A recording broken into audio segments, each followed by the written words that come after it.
एक घने हरे भरे जंगल में पेड़ों की ऊंची डालियों पर एक छोटी सी प्यारी चिड़िया रहती थी जिसका नाम था रीमा।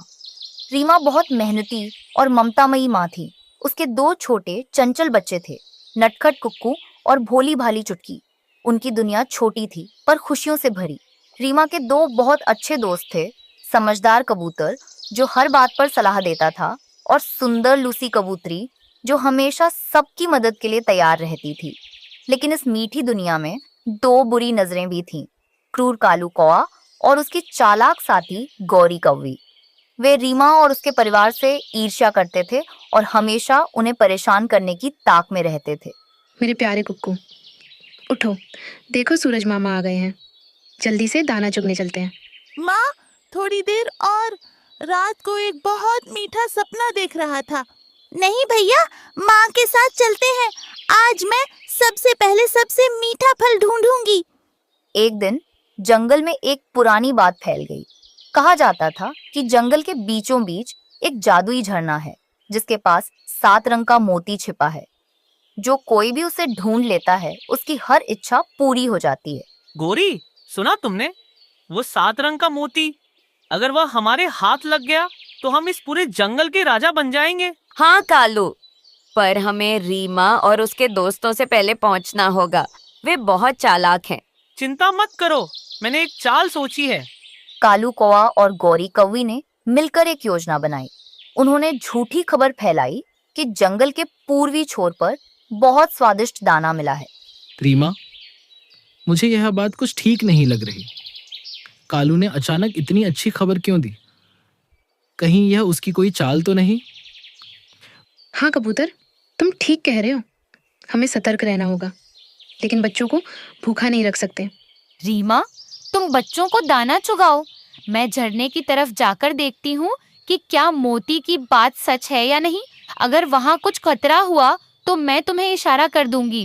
रीमा अपने बच्चों को लेकर पूर्वी दिशा में गई, जबकि लूसी कबूतरी छिपकर झरने की ओर उड़ी।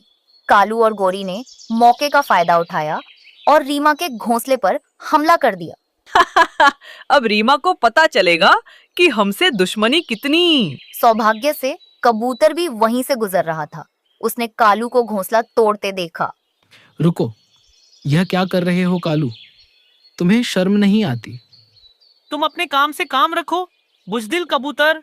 कबूतर घायल हो गया, लेकिन उसने हिम्मत नहीं हारी। वह तुरंत रीमा के पास उड़ा और उसे सारी बात बताई। ओह मेरे बच्चे, मुझे तुरंत लौटना होगा। इसी बीच लूसी कबूतरी झरने के पास पहुंची। मोती तो नहीं मिला, पर उसे एक चमकती हुई जादुई पत्ती मिली जो खतरे में पड़ने पर मदद कर सकती थी। उसने पत्ती उठाई और तेजी से वापस आई। जब रीमा अपने बच्चों के साथ घोंसले के पास पहुंची तो उसने कालू और गौरी को पूरी तरह से उत्पात मचाते देखा। माँ, हमें बचाओ। तभी लूसी वहां पहुंची और उसने जादुई पत्ती का इस्तेमाल किया। पत्ती से एक तेज रोशनी निकली जिसने कालू और गौरी की आंखों को चौंधिया दिया। आह, मेरी आंखें! क्या है ये? भागो गोरी, ये कोई जादुई ताकत है। डरकर कालू और गौरी जंगल छोड़कर भाग गए और फिर कभी लौट कर नहीं आए। रीमा ने राहत की सांस ली।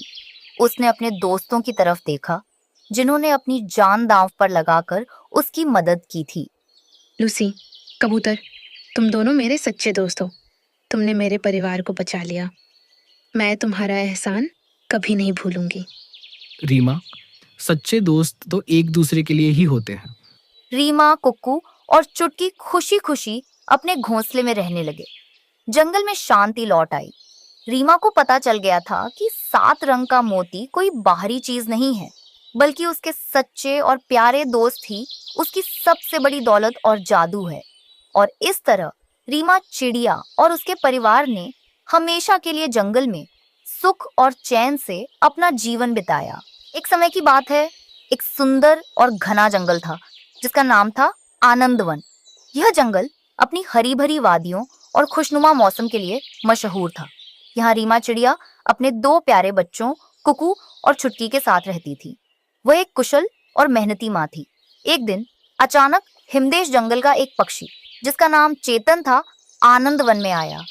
उसकी आंखें चमक रही थीं और उसके पंखों पर बर्फ के हल्के कण लगे थे। आनंदवन के निवासियों सावधान। हिमदेश के मौसम वैज्ञानिकों ने भविष्यवाणी की है, कुछ ही दिनों में इस जंगल में जबरदस्त बर्फबारी होने वाली है। कड़ाके की ठंड पड़ेगी। चेतन की चेतावनी सुनकर जंगल में फुसफुसाहट शुरू हो गई। कई पक्षियों ने सुना अनसुना कर दिया, लेकिन रीमा चिड़िया ने तुरंत बात को गंभीरता से लिया। हे भगवान, बर्फ, कुक्कू, छुटकी, हमें अभी से तैयारी करनी होगी। माँ, बर्फ क्या होती है? क्या हम उसमें गेंद खेलेंगे? मुझे डर लग रहा है माँ, ठंड लगेगी क्या? नहीं मेरी जान, अगर हम मजबूत घर बनाएंगे तो ठंड हमें छू भी नहीं पाएगी। तुम दोनों मेरी मदद करोगे? हाँ माँ, जरूर करेंगे। रीमा चिड़िया तुरंत काम पर लग गई। उसने सबसे पहले जंगल के निचले हिस्से से सूखी मोटी घास जमा की। फिर उसने मिट्टी और पेड़ों की गोंद मिलाकर एक मजबूत लेप तैयार किया।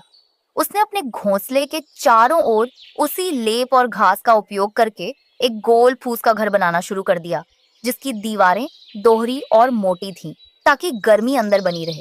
उसी जंगल के एक बड़े पेड़ पर कालू कौवा अपनी पत्नी गौरी कौवी और बेटे जग्गू के साथ एक पुराने और खुले घोंसले में रहता था। वे स्वभाव से आलसी और लालची थे।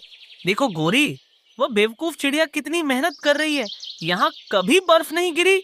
हाँ कालू जी, उसे मेहनत करने दो, हमें क्या। लेकिन अगर सच में ठंड पड़ी तो?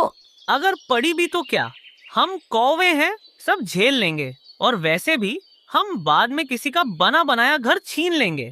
पापा, माँ, मजा आएगा। कालू और गौरी ने रीमा का मजाक उड़ाया और खुद कोई तैयारी नहीं की।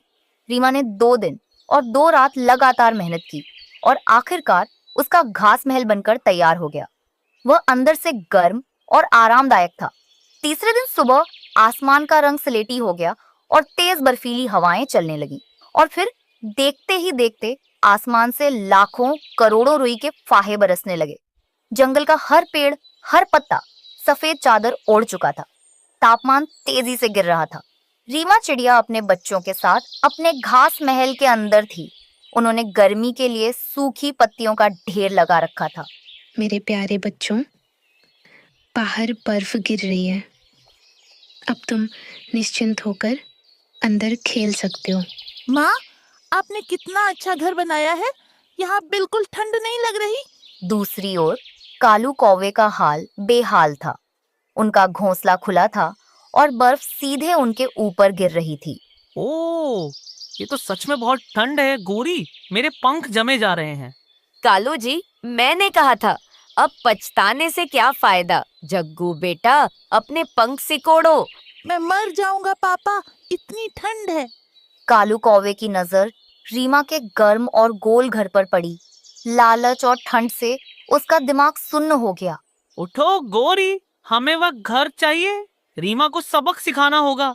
कालू, गौरी और जग्गू ठंड से कांपते हुए रीमा के घर की ओर लपके। रीमा, दरवाजा खोल, हमें अंदर आने दे, वरना हम इसे तोड़ देंगे। नहीं कालू, ये घर मेरी और मेरे बच्चों की मेहनत है। मेहनत न करने का फल भुगतो। तुम हमें बाहर नहीं छोड़ सकती, हम अभी यह घास उखाड़ देंगे। कालू और गौरी ने अपनी पूरी ताकत से उस घर पर हमला किया।